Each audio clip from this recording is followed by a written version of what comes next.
Naitwa Emmanuel Fortunatus Cheneko, wakili wa serikali. Katika mahakama ya hakimu mkazi Kivukoni iliyopo Kinondoni, tumeweza kuwafikisha washtakiwa watatu ambao wanashtakiwa kwa makosa ya kuingiza magari ya kigeni yenye namba za usajili wa kigeni kwa malengo ya kuyarejesha maeneo yalipotoka, lakini kimsingi wanakiuka taratibu za kiforodha na wengine wanaenda mbali na kuyauza magari hayo. Kwa kesi ya kwanza inayomhusu George Gosbert Kaiza, yeye kimsingi ameisababishia hasara mamlaka ya takriban zaidi ya milioni 80, na kesi ya pili inayohusu Hosiana Donald Sanga na mwenzio Ham Jefferson Sanga, wao wote kwa pamoja wameisababishia hasara mamlaka ya takriban zaidi ya shilingi milioni 30. Kesi ya kwanza ni kesi ya uhujumu uchumi, kesi namba 11588 ambayo ameweza kufikishwa George Gosbert Kaiza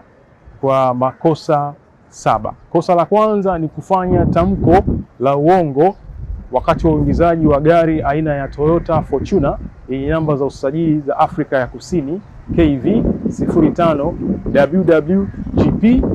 kinyume na kifungu cha 203 aya B cha sheria ya usimamizi wa forodha ya Jumuiya ya Afrika Mashariki ya mwaka 2004 toleo la mwaka 2019. Kosa la tatu ni kuuza gari aina ya Ford Toyota Fortuner yenye namba za usajili KV 05 WWGP, na kosa la tano ni ukwepaji wa ushuru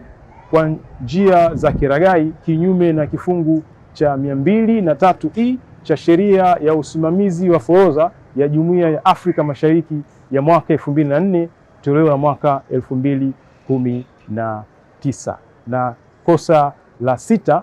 ni kuisababishia hasara mamlaka ya takriban milioni 54 kinyume na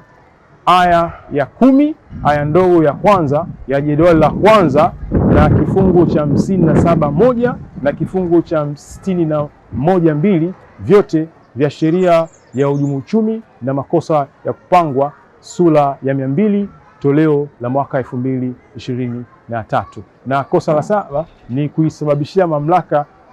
hasara ya takriban milioni 30 kinyume na aya ya 10 aya ndogo ya kwanza na kifungu cha 57(1) na 61(2) vyote vya sheria ya uhujumu uchumi na makosa ya kupangwa sura ya 200 toleo la mwaka 2023. Lakini vile vile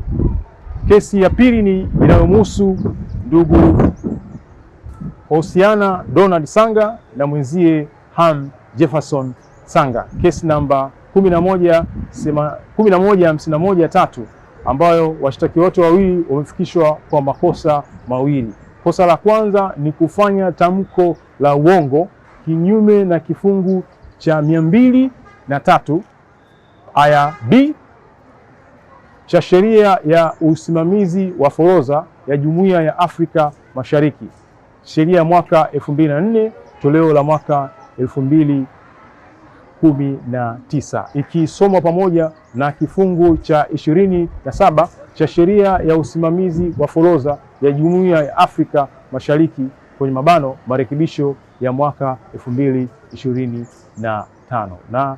kosa la pili kwa washtakiwa wote wawili ni kuisababishia hasara mamlaka ya takriban milioni 35 kinyume na aya ya 10 aya ndogo ya kwanza ya jedwali la kwanza na kifungu cha 57(1) na 61(2) vyote vya sheria ya uhujumu uchumi na makosa ya kupangwa sura ya 200 toleo la mwaka 2023. Kesi ya kwanza imeahirishwa na itakuja kwa ajili ya kutajwa tarehe 9 mwezi wa 6 mwaka 2026. Vile vile na kesi ya pili